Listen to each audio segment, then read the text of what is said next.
একে প্রেক্ষাপট বলা হয়। প্রেক্ষাপট মানে কারণ। আর দ্বিতীয় আর বিপক্ষ দলের প্রথম বক্তার আরেকটি কাজ হচ্ছে সে প্রেক্ষাপটের প্রথম কারণটিকে ব্যাখ্যা করে যাবে, যে প্রমাণ করে যাবে কেন আজ এই কারণটির জন্য তারা পক্ষ জিতা উচিত।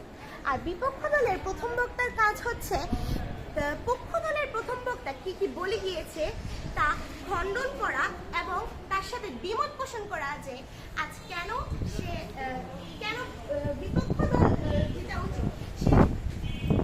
তার মূল কাজ হচ্ছে পক্ষ দলের প্রথম বক্তার সংজ্ঞায়নের সাথে দ্বিমত পোষণ করে যাওয়া। কেননা যখন তাকে বলতে হবে যে আজ সে পক্ষ দলে আছে না বিপক্ষ দলে আছে, আর সে পুনরায় সংজ্ঞায়ন করে দিয়ে যাবে এবং প্রেক্ষাপট দাঁড়িয়ে করে যাবে এবং তার প্রেক্ষাপটের প্রথম কারণটিকে আবার ব্যাখ্যা করে যাবে এবং পক্ষ দলের প্রথম বক্তার যুক্তি খণ্ডন করে দিয়ে যাবে। আর আবার পক্ষ দলের দ্বিতীয় বক্তার কাজ হচ্ছে তথ্য দিয়ে বিষয়টিকে বিশ্লেষণ করা। আর বিপক্ষ দলের দ্বিতীয় বক্তার কাজ হচ্ছে পক্ষ দলের দ্বিতীয় বক্তার যত যুক্তি দিয়ে গিয়েছিল সবগুলোকে খণ্ডন করা এবং নিজের যুক্তি দ্বারা করানো।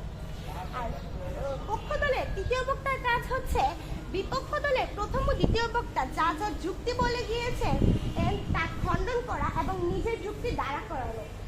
বিপক্ষ দলের তৃতীয় বক্তার কাজ একই, তার কাজটা হচ্ছে সে পক্ষ দলের সবার যুক্তি খণ্ডন করবে, নিজের যুক্তি দ্বারা করাবে এবং তৃতীয় কারণটিকে প্রমাণ করে দিয়ে যাবে।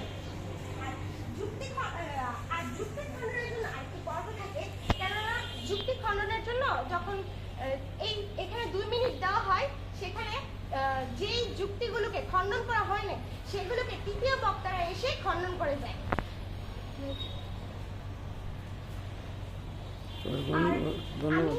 আমি অনেকগুলো আপুর সেশন করেছি, তারা আমাকে 3টি জিনিস বলে দিয়ে দিয়েছে, যে যখন তুমি বিতর্ক করবা তখন তোমার মধ্যে 3টি জিনিস থাকতে হবে। 1 কনফিডেন্স, 2 হচ্ছে তোমার কথা বলার মধ্যে তোমার উচ্চারণ ঠিক থাকতে হবে, তুমি যখন কথা বলো তখন তুমি তোতলাতে পারবা না।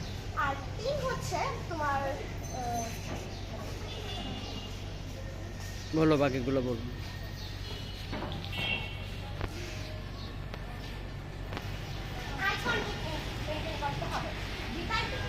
সবসময় তোমার চোখে চোখ রাঙিয়ে কথা বলতে হবে। ধন্যবাদ।